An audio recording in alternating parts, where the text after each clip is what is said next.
Good morning बच्चों। कैसे हैं आप सब? उम्मीद करता हूं आप सभी अच्छे होंगे। मैं धनंजय कुमार पांडे, जिला शिक्षा कार्यालय गोपालगंज में आपका हार्दिक स्वागत करता हूं। बच्चों, आप लोगों ने पिछले क्लास में फिजिक्स के और विशेषकर साइंस के बारे में हमने डिटेल चर्चा किया था। आप सभी ने देखा होगा उस वीडियो को।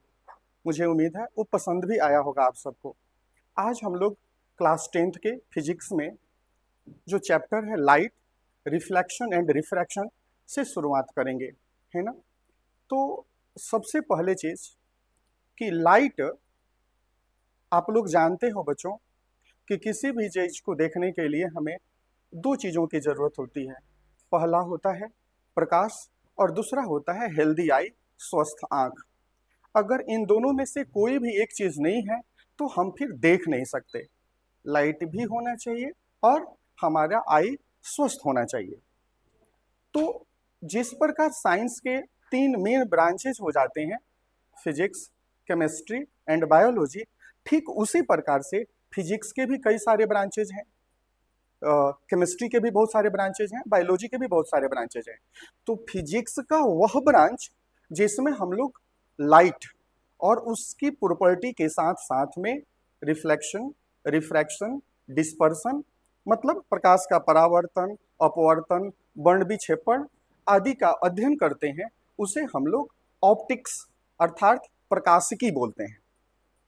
तो हम लोगों ने क्या देखा कि फिजिक्स का वह ब्रांच जिसमें हम लोग लाइट और उससे जुड़ी हुई घटनाएं का अध्ययन करेंगे, उसे हम प्रकाशिकी, इंग्लिश में ऑप्टिक्स बोलते हैं। तो एक बात हो गई। दूसरी बात आती है कि लाइट जो है क्या है, व्हाट इज लाइट। तो बच्चों, आप लोग जानते हो कि लाइट जो है एक प्रकार का इलेक्ट्रोमैग्नेटिक वेव है जो हमारे आंखों में सेंसेशन ऑफ विजन प्रोड्यूस करता है, देखने की संवेदना पैदा करता है। अगर अब इसमें एक टर्म आता है कि लाइट एक इलेक्ट्रोमैग्नेटिक वेव है, इसका क्या अर्थ हुआ? तो आप लोगों ने क्लास 9th में पढ़ा था कि जो वेव्स होती हैं उनको मुख्यतः दो भागों में बांटा गया। एक को मैकेनिकल वेव और दूसरे को कहते हैं इलेक्ट्रोमैग्नेटिक वेव। वैसी वेव्स जिनके प्रोपागेशन के लिए मटेरियल मीडियम की आवश्यकता नहीं होती है, बिना मैटर के वैक्यूम में भी ट्रेवल कर सकता है, उसे इलेक्ट्रोमैग्नेटिक वेव कहते हैं। तो हमारा लाइट एक प्रकार का इलेक्ट्रोमैग्नेटिक वेव है जो बिना किसी मीडियम के ट्रेवल कर सकता है। तो एक हमारे पास में लाइट का डेफिनेशन आ जाता है, एक परिभाषा आ जाता है कि लाइट एक प्रकार का एनर्जी है या इलेक्ट्रोमैग्नेटिक वेव है जो हमारे आंखों में देखने की संवेदना पैदा करता है, सेंसेशन ऑफ विजन प्रोड्यूस करता है। यह बात हो गई। दूसरी बात, इस जो लाइट एक एनर्जी के रूप में है, इसके कुछ इंपॉर्टेंट कैरेक्टरिस्टिक्स हैं। वो कैरेक्टरिस्टिक्स आप लोगों को जानना जरूरी है क्योंकि ऑप्टिक्स का जो कंसेप्ट है वो इसी से जुड़ा हुआ है, इसी से रिलेटेड है। तो क्या है कैरेक्टरिस्टिक्स लाइट के? तो पहला तो हम यही कह सकते हैं कि लाइट एक प्रकार का इलेक्ट्रोमैग्नेटिक वेव है।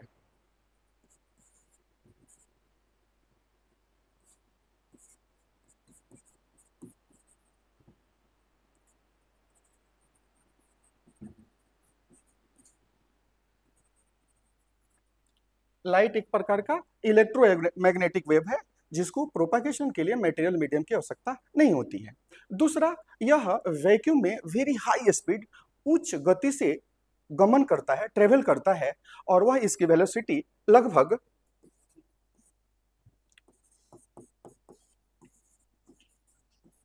या इसको हम लोग 3 × 10⁸ या फिर 3 लाख किलोमीटर पर सेकेंड होती है।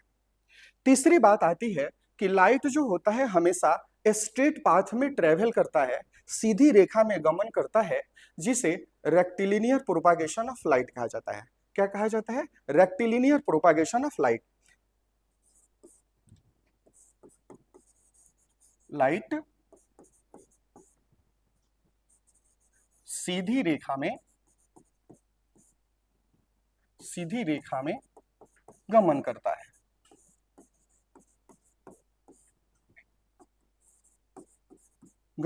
है। जिसे हम लोग क्या बोलते हैं? Rectilinear linear propagation of light, rectilinear propagation of light बोलते हैं। इसके अलावा आप चौथे प्रॉपर्टी के रूप में आप सब कह सकते हैं कि यह हमारे आंखों में देखने की संवेदना पैदा करता है, यह देखने का सेंसेशन ऑफ विजन प्रोड्यूस करता है हमारे आईज में।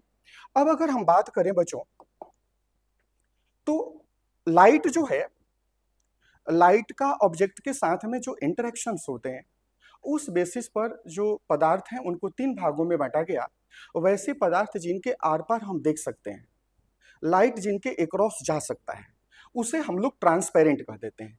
मान लीजिए कि एक ऑब्जेक्ट है हमारे पास में और इसके एक्रॉस लाइट बिना किसी रोक टोक के जा रही है, तो इसे पारदर्शी ट्रांसपेरेंट कहते हैं। वैसे पदार्थ जिनके थ्रू लाइट नहीं जा सकती, पास नहीं कर सकती, उसे हम लोग ओपेक अर्थात अपारदर्शी बोलते हैं।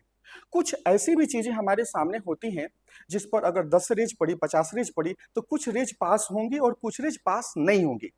तो ऐसी चीजें जिनसे लाइट, ये हमने 3 रेज दिखाया जिसमें से एक रेज निकल गई, 2 नहीं निकल पाएगी, तो ऐसे चीजों को हम लोग पारभासी बोलते हैं, ट्रांसलूसेंट बोला जाता है।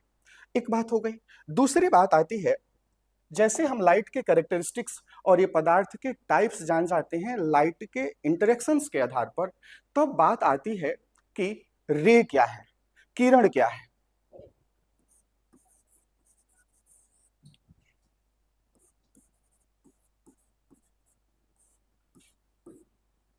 किरण की बात आती है, तो किरण जो है, हम किरण से हमें दो तरह का इंफॉर्मेशन, दो तरह की सूचनाएं मिलती हैं। पहला कि लाइट जो है किस दिशा में जा रहा है, और दूसरा किस रास्ते से जा रहा है, किस पाथ से होकर जा रहा है। उदाहरण के लिए मान लीजिए पूरब से पश्चिम की तरफ, पश्चिम से पूरब की तरफ मान लीजिए लाइट रे जा रहा है, तो ये पश्चिम से पूरब की तरफ जो ये लाइट जा रहा है, वो यहां से भी जा सकता है, यहां से भी जा सकता है, यहां से भी जा सकता है, यहां से भी जा सकता है। लेकिन यह जो रे होती है, वह ज्यामितीय आकृति जिसके माध्यम से हम ये दिखाने वाले हैं कि लाइट किस दिशा में जा रही है, किस पाथ से होकर जा रही है, उसे हम लोग रे बोलते हैं, उसे हम किरण बोलते हैं। जैसे कि मैंने यहां पर दिखा दिया, तो यहां पर क्या पता चला कि लाइट जो है वो लेफ्ट से राइट की तरफ जा रही है, और इस पाथ से नहीं, इस पाथ से नहीं, इस पाथ से नहीं, बल्कि इस पाथ से जा रही है। तो दो बातें हो गई कि किरण के हेल्प से हम दो चीजें, दो तरह की सूचनाएं प्राप्त करते हैं। पहला यह कि लाइट किस दिशा से किस दिशा में जा रही है और किस रास्ता से होकर जा रही है, ये दोनों चीजें हमें इस ज्यामितीय आकृति से मिल जाता है, जिसको हम लोग रे बोलते हैं, किरण बोलते हैं। अब जब हम किरण जान जाते हैं, तो एक दूसरी बात आती है, किरण पुंज क्या है, बीम ऑफ लाइट क्या है। तो जो ग्रुप ऑफ रेज होती हैं, ढेर सारे किरणों का जो समूह होता है, उसे हम लोग किरण पुंज के नाम से जानते हैं। उदाहरण के लिए मैंने यहां पर, है ना,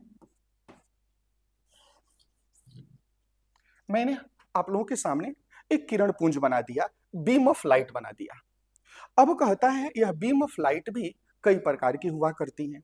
जैसे उदाहरण के लिए, अगर अलग अलग दिशाओं से लाइट आकर के, अगर अलग अलग दिशाओं से लाइट आकर के किसी पॉइंट पर इकट्ठा हो रही हैं, तो ऐसी किरण को अभिसरित किरणपुंज के नाम से जानते हैं, कन्वर्जिंग बीम ऑफ लाइट के नाम से जानते हैं। अलग अलग दिशाओं से आकर के एक पॉइंट पर इकट्ठा हो रही हो, तो ऐसे रेज को अभिसरित किरणपुंज या कन्वर्जिंग बीम ऑफ लाइट के नाम से जानते हैं। वहीं ठीक इसके अपोजिट, अगर एक पॉइंट से निकलकर लाइट अलग अलग दिशाओं में जा रही हो, अलग अलग दिशाओं में जा रही हो, तो उसको अपसरित किरणपुंज, डाइवर्जिंग बीम ऑफ लाइट के नाम से जानते हैं। और तीसरा, आप सब आसानी से समझ पा रहे हैं कि एक समानांतर किरणपुंज हो सकता है। तो ये तीन तरह की चर्चाएं आप लोगों के सिलेबस में, आप लोगों के क्लास में हमें जाननी है कि ये पहला हो गया कि किरण क्या है, किरण से ही किरणों के मिलने से ही किरणपुंज बनता है। यह किरणपुंज मेनली तीन प्रकार का हुआ करता है, converging beam of light, diverging beam of light और पैरेलल बीम ऑफ लाइट हो गया। एक टर्म और आता है यहाँ पर, पेंसिल ऑफ लाइट। अगर हम कोई बीम ऑफ लाइट ले ले, वो बहुत नैरो हो, बहुत पतली हो, तो उसे हम पेंसिल ऑफ लाइट के नाम से जानते हैं। अब हम आगे बढ़ें तो इसके बाद में हम लोग का जो चैप्टर का कंटेंट है उसमें सबसे पहला जो नाम आता है वो रिफ्लेक्शन ऑफ लाइट है, प्रकाश का परावर्तन। इसका अगर हम डिस्कशन करें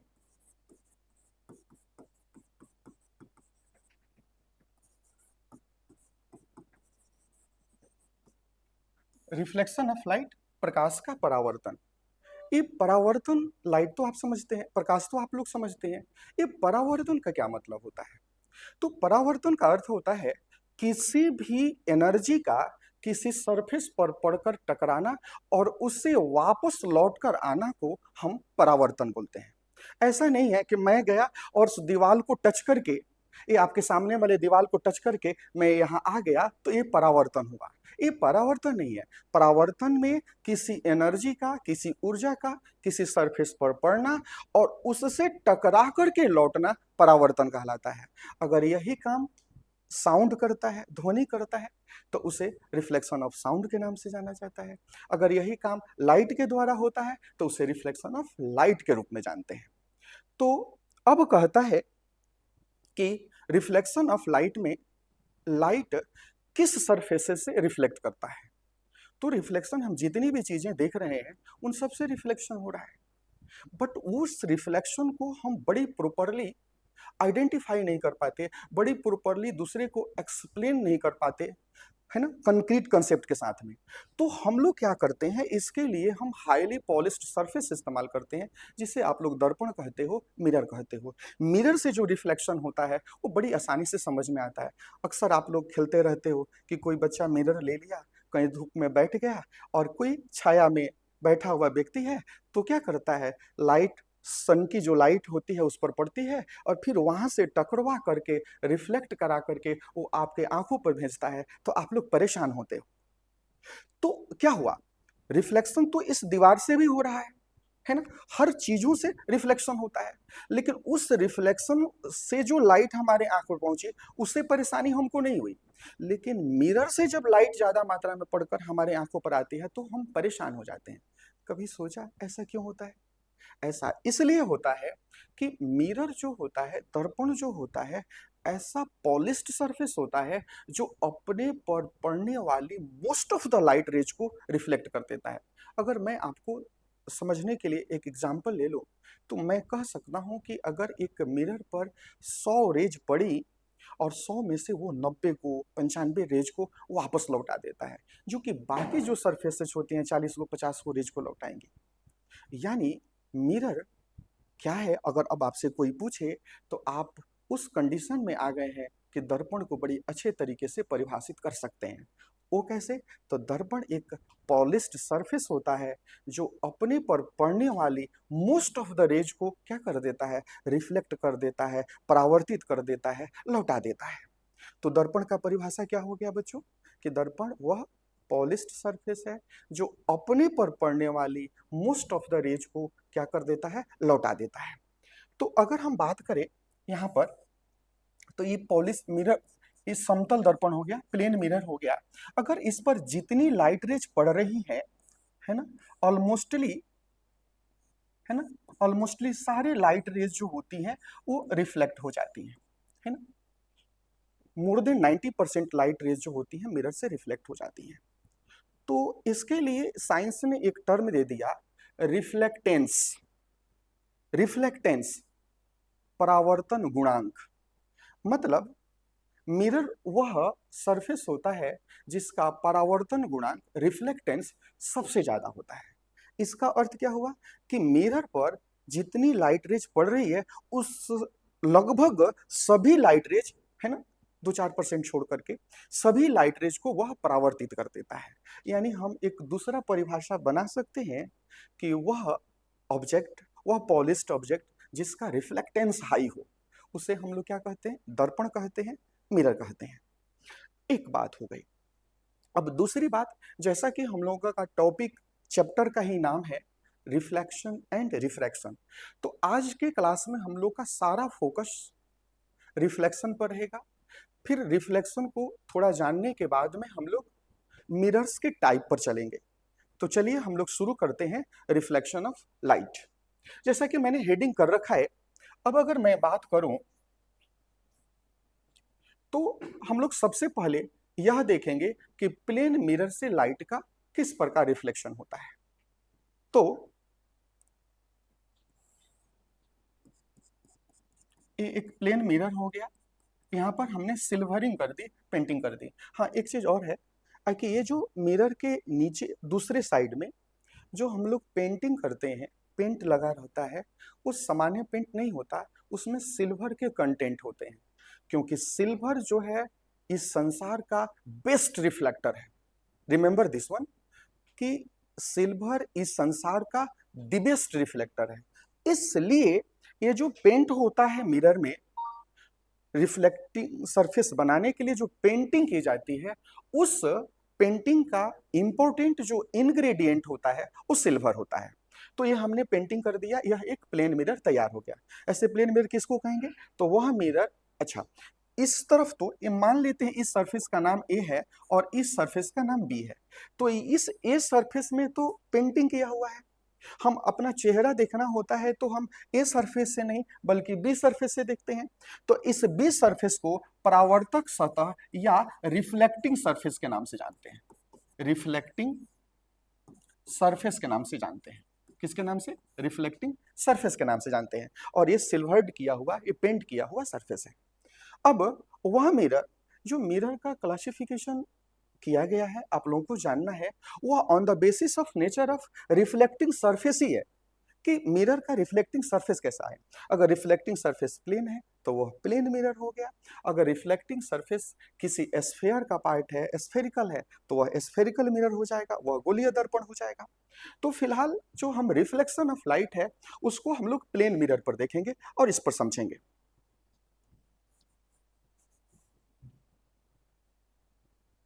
अब हम एक लाइट रे को लाते हैं और इस पर फॉल कराते हैं। साइंस में इसे अलग नाम दे दिया गया, आपतित किरण कह दिया गया। जो लाइट टकराकर लौटने के लिए जा रही है, सरफेस पर पड़ रही है, उसका नाम दे दिया आपतित किरण, इंसिडेंट रे।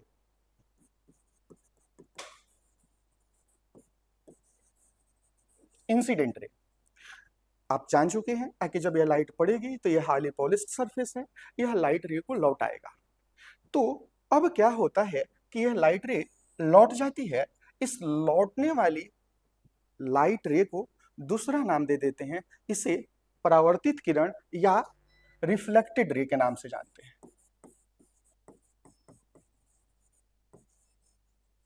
रिफ्लेक्टेड रे के नाम से जानते हैं।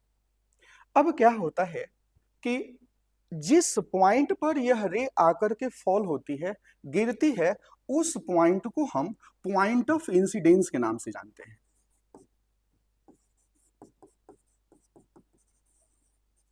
पॉइंट ऑफ इंसिडेंस, जिस पॉइंट पर लाइट रे फॉल होती है, पड़ती है, उस पॉइंट को पॉइंट ऑफ इंसिडेंस, आपतन बिंदु के नाम से आप लोग जानते हैं। अब एक काम यहां और करते हैं हम, जो पॉइंट ऑफ इंसिडेंस है उस पर एक हम डॉटेड करके परपेंडिकुलर ड्रॉ कर लेते हैं। ध्यान रखना आप लोग कि इसे परपेंडिकुलर नहीं कहते, इसे नॉर्मल के नाम से हम जानेंगे। अब एक यहां बड़ी चीज आप लोगों के सामने कि इसे हम परपेंडिकुलर क्यों नहीं कहते, इसे हम नॉर्मल क्यों कहते हैं। तो जवाब है कि जब किसी लाइन पर कोई लाइन 90 डिग्री का एंगल बनाती है, यहां पर हमने एक लाइन ले लिया और इस लाइन पर एक 90 डिग्री का एंगल बनाने वाला दूसरा लाइन ड्रॉ कर दिया, तो इसे हम परपेंडिकुलर बोलते हैं।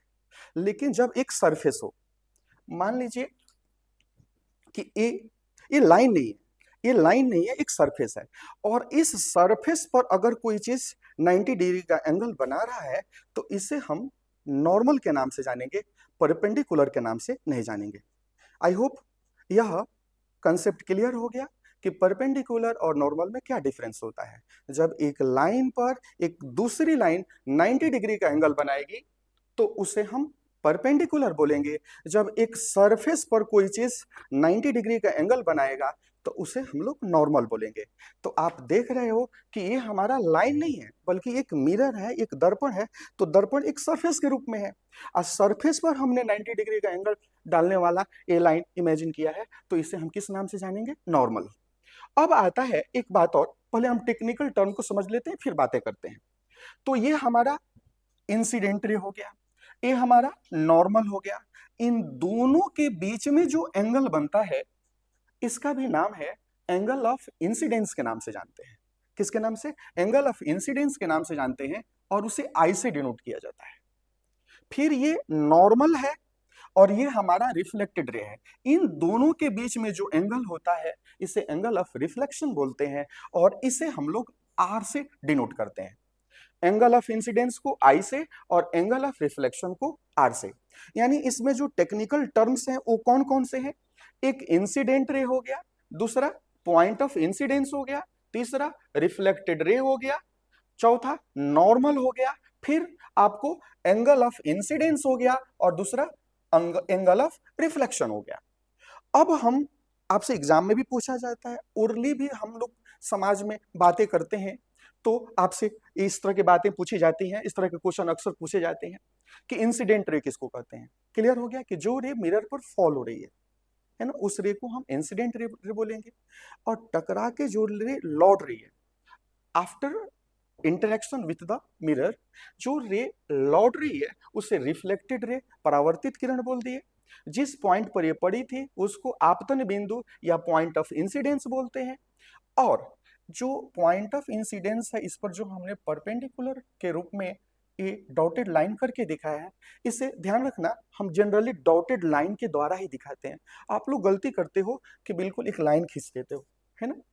तो कहा कि इस नॉर्मल और इंसिडेंट रे के बीच में जो एंगल है, the angle which is form between normal and incident ray is known as angle of incidence and is denoted by a small i. जो कोण जो है अभिलंब और आपतित किरण के बीच में बनता है उसे आपतन कोण, और अभिलंब और रिफ्लेक्टेड रे यानी परावर्तित किरण के बीच में जो बनता है उसे हम लोग एंगल ऑफ रिफ्लेक्शन, परावर्तन कोण के नाम से जानते हैं। अब यहां पर कुछ लॉज हैं प्री डिफाइंड, जो इस रिफ्लेक्शन के दौरान किसी भी केस में कोई एक्सेप्शन नहीं है। जब लाइट का रिफ्लेक्शन होगा, लाइट किसी सरफेस पर पड़कर टकराकर लौटेगी तो पहले से जो सेट रूल्ड है, प्री डिफाइंड रूल है, उसको डेफिनेटली लाइट फॉलो करती है, जिसे हम लॉज ऑफ रिफ्लेक्शन के नाम से जानते हैं। किसके नाम से? लॉज ऑफ रिफ्लेक्शन के नाम से जानते हैं।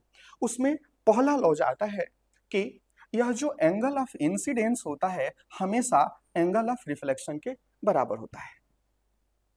जो यह आपतन कोण है वो हमेशा, कोई एक्सेप्शन नहीं है, यह हमेशा परावर्तन कोण के बराबर होता है। और दूसरी बात है कि ये जो इंसिडेंट रे है और ये क्या है हमारा रिफ्लेक्टेड रे है और ये हमारा क्या है नॉर्मल, ये तीनों जो होते हैं एक ही प्लेन में होते हैं। हालांकि मुझे पता है कि आप लोग याद कर लेते हो कि ये तीनों एक ही प्लेन में होते हैं। इसका क्या अर्थ है आप लोग में से अधिकांश बच्चे बहुत प्रॉपरली नहीं समझते, लेकिन जब इसी चैप्टर में हम आगे बढ़ेंगे, रिफ्रैक्शन ऑफ लाइट की बात करेंगे, आई होप वो पार्ट 2 या 3 में हम वहां पहुंच जाएंगे, तब हम आपको दिखाएंगे कि एक्चुअल में क्या मतलब होता है। मैं थोड़ा सा इंडिकेट करूं कि आप लोग में से अधिकांश बच्चे नहीं समझ पाते हो कि ये एक ही प्लेन में है, इसका क्या मतलब है। आप लोग क्या समझते हो कि यह मिरर हो गया, मिरर है, ये तीनों जो चीजें हैं ऊपर है, ये इंसिडेंट रे भी ऊपर है, रिफ्लेक्टेड रे भी ऊपर है और ये नॉर्मल भी ऊपर है, तीनों एक ही तरफ है, इसलिए एक ही प्लेन में हो गए। आप लोगों के दिमाग में मैंने बाय डिफॉल्ट गलती से ये सेट हो जाता है।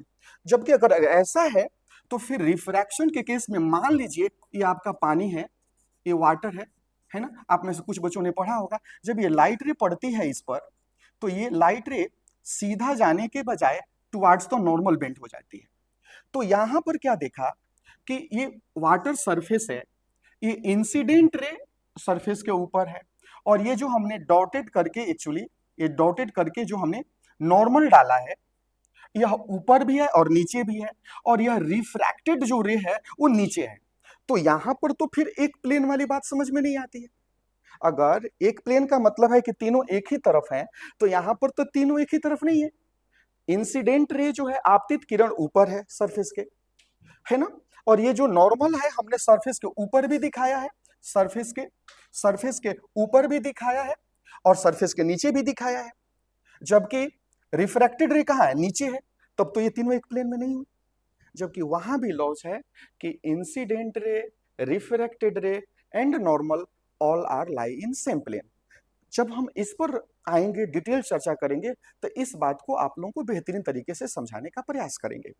तो फिलहाल हमारे बच्चों ने रिफ्लेक्शन ऑफ लाइट समझा, वो भी किसके मदद से, प्लेन मिरर की मदद से। और इसमें यह देखा कि जब भी रिफ्लेक्शन होता है तो उसमें दो लॉज हैं जिसको हमेशा फॉलो किया जाता है। पहला है कि एंगल ऑफ इंसिडेंस जो होता है हमेशा बराबर होता है एंगल ऑफ रिफ्लेक्शन के, और दूसरा देखा कि इंसिडेंट रे, रिफ्लेक्टेड रे और नॉर्मल, ये तीनों जो होते हैं एक ही प्लेन में होते हैं। अब हम इस बात को आप लोगों ने समझा कि नहीं, इसके लिए एक क्वेश्चन लेते हैं। मान लीजिए ये हमारा प्लेन मिरर हो गया,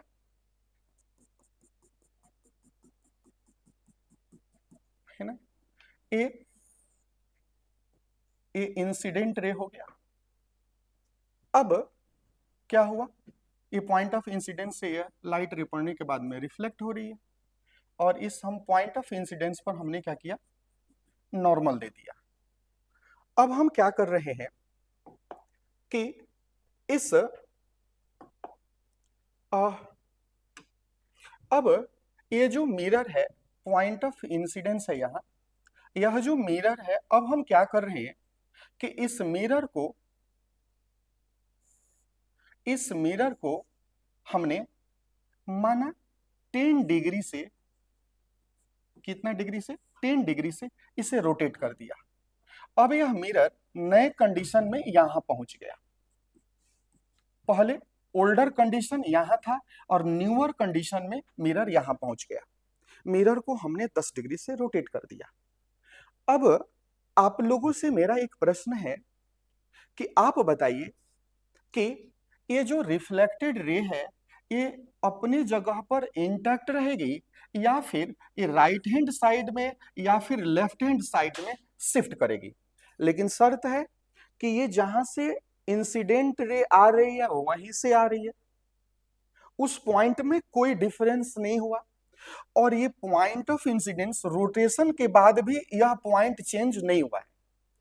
जहां पहले पड़ रही थी उसी पॉइंट पर अभी भी रे पड़ रही है, जहां से आ रही थी वहीं से आ रही है, सिर्फ हमने मिरर को 10 डिग्री से रोटेट किया है। अब प्रश्न ये है कि रिफ्लेक्टेड रे जो है ये वही रहेगी कि इसकी शिफ्टिंग होगी राइट हैंड साइड में या लेफ्ट हैंड साइड में।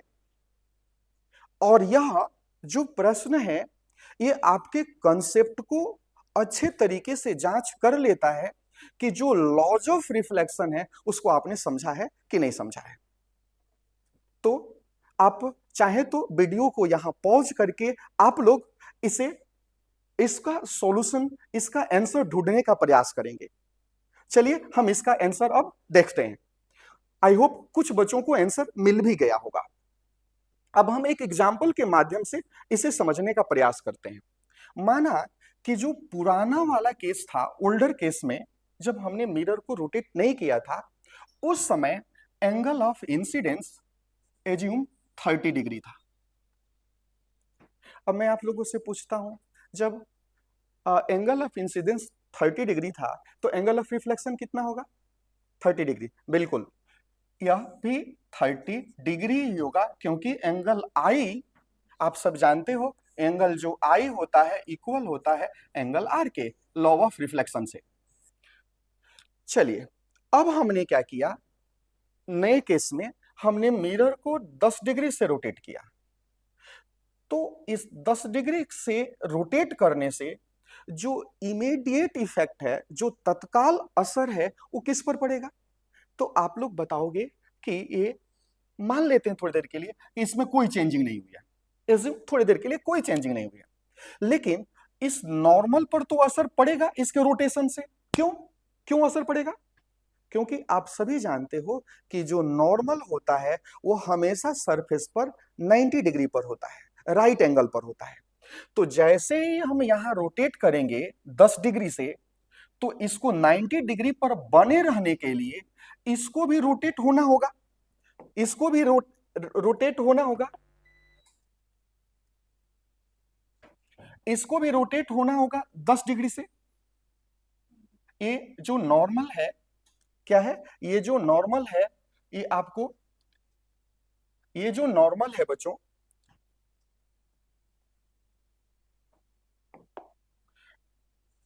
ये जो नॉर्मल पहले यहां था, अब ये नॉर्मल आपको यहां आ गया, ये 10 डिग्री से रोटेट कर गया 10 डिग्री से। ऐसा क्यों हुआ?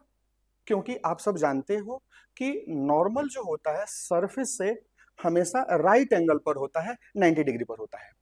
तो जब ये 10 डिग्री रोटेट कर गया, किस लिए? 90 डिग्री पर रहने के लिए, 90 डिग्री पर। तो अब बताइए ये एंगल ऑफ इंसिडेंस कितना हो गया? 30 डिग्री पहले था, 30 डिग्री पहले था, 10 डिग्री और बढ़ गया, तो 30 डिग्री और 10 डिग्री, ये हो गया एंगल जो आई है वो हो गया आपको 40 डिग्री, 40 डिग्री हो गया। और अब जरा देखिए, पहले जो एंगल आर था वो 30 डिग्री था, अब उसमें से ये 10 कम हो गया, तो अब ये कितना हो गया? 20 डिग्री। अब ये वर्तमान प्रेजेंट कंडीशन में ये कितना है बेटा? 20 डिग्री है, जबकि इसको कितना होना चाहिए था? 40 डिग्री। एंगल ऑफ इंसिडेंस अगर 40 डिग्री का हो गया, तो एंगल ऑफ रिफ्लेक्शन भी कितना होना चाहिए? 40 डिग्री, जबकि ये है कितना? 20 डिग्री है। तो इसको अब अगर हम बात करें तो 40 डिग्री करने के लिए क्या करना पड़ेगा? रिफ्लेक्टेड रे को यहीं रहने दें, या फिर हम लेफ्ट साइड में रोटेट करें या राइट साइड में? बिल्कुल सही। तो इसको 40 डिग्री करने के लिए हमें इसको राइट हैंड साइड में शिफ्ट करना होगा, और ये जो नया सिचुएशन होगा उसमें ये ऐसे हो जाएगा। फिर ये यहां से देखेंगे तो ये जो पुराने नए वाले केस में अब ये 40 डिग्री का हो गया, तो यह भी कितना डिग्री का होगा? 40 डिग्री का। यह एंगल भी कितना डिग्री का होगा? 40 डिग्री का होगा। तो इस प्रकार यह शिफ्टिंग कितना हुई? 20 था, और यह जो शिफ्टिंग है ये भी 20 का है, 20 डिग्री का। यानी इस प्रश्न से, इस आंसर से, प्रश्न और आंसर से आपको ये समझ में आता है कि अगर हम मिरर को थीटा डिग्री से रोटेट करेंगे तो जो रिफ्लेक्टेड रे है वो 2 थीटा से क्या हो जाएगी? रोटेट हो जाएगी। अर्थात 10 डिग्री से किए तो ये 20 डिग्री से हट गई, अगर इसको 20 डिग्री से रोटेट किए होते तो ये 40 डिग्री से हटती। अब इसके बाद में अंतिम एक और क्वेश्चन लेते हैं ताकि यह कंसेप्ट एकदम क्रिस्टल क्लियर हो जाए। वो ये है कि फिर से हमने एक प्लेन मिरर ले लिया एक नए सिचुएशन में, और अब हमने एक इंसिडेंट रे को दिखा दिया जो सरफेस से 90 डिग्री पर इंसिडेंट हो रही है। मेरा प्रश्न है आप सबसे कि यह परावर्तन के बाद, रिफ्लेक्शन के बाद कहां से जाएगी? तो आप में से कुछ का जवाब होगा कि ये इसी पाथ पर वापस चली जाएगी। बिल्कुल सही जवाब, जाएगी भी। अब प्रश्न है कि क्यों उसी पाथ पर जाएगी? तो आप में से कुछ बच्चे बोलेंगे कि सर एंगल ऑफ इंसिडेंस जो है वो 90 डिग्री का है, इसलिए एंगल ऑफ रिफ्लेक्शन भी 90 डिग्री का होगा, जो कि बिल्कुल गलत है। क्यों गलत है? क्योंकि हम एंगल ऑफ इंसिडेंस का जो डिटर्मिनेशन करते हैं, जो निर्धारण करते हैं, वो किससे करते हैं? नॉर्मल से करते हैं। किससे? नॉर्मल से इंसिडेंट रे के बीच में, नॉर्मल से रिफ्लेक्टेड रे के बीच में। तो यहां पर हम मिरर से मिरर से और इंसिडेंट रे के बीच में एंगल आई का निर्धारण कैसे करेंगे? ये गलत है। इसका निर्धारण जब होगा एंगल ऑफ इंसिडेंस आई हो या एंगल ऑफ रिफ्लेक्शन आर हो, दोनों का निर्धारण हमेशा नॉर्मल से ही होगा। और नॉर्मल कहां डाला जाता है? पॉइंट ऑफ इंसिडेंस पर। सरफेस से कितना डिग्री का एंगल बनाता है? 90 डिग्री का। यानी हमको नॉर्मल भी जो डालना होगा वो नॉर्मल भी इसी पर होगा। अब आप लोग समझ गए होंगे, ये जो नॉर्मल भी होगा इसी पर होगा। तो ये नॉर्मल भी इसी पर है और इंसिडेंट रे भी इसी पर है। तो इन दोनों के बीच में एंगल कितना हो गया? कोण कितना हो गया? तो कोण हो गया यहां पर 0 डिग्री। 0 डिग्री हो गया। तो एंगल ऑफ इंसिडेंस 0 डिग्री हो गया। क्यों 0 डिग्री? क्योंकि इंसिडेंट रे भी इसी पर है और नॉर्मल भी इसी पर है, इसलिए एंगल 0 हो गया। तो एंगल ऑफ इंसिडेंस 0 डिग्री है, इसलिए एंगल ऑफ रिफ्लेक्शन भी 0 डिग्री होगा। और वह लाइट जो होगी वह अपने पाथ को क्या करेगी? रिट्रेस करेगी। तो आप ध्यान रखेंगे कि एंगल ऑफ इंसिडेंस का निर्धारण हमेशा नॉर्मल से होता है, न कि मिरर से होता है। उम्मीद करता हूं कि ये वीडियो आप लोगों को अच्छा लगेगा। फिर नेक्स्ट पार्ट में हम लोग टाइप्स ऑफ मिरर और विशेषकर आप लोगों के सिलेबस में गोलीय दर्पण और उसके इमेज फॉर्मेशन के बारे में है, तो पार्ट 2 में हम लोग उस पर चर्चा करेंगे। थैंक यू बच्चों, थैंक यू।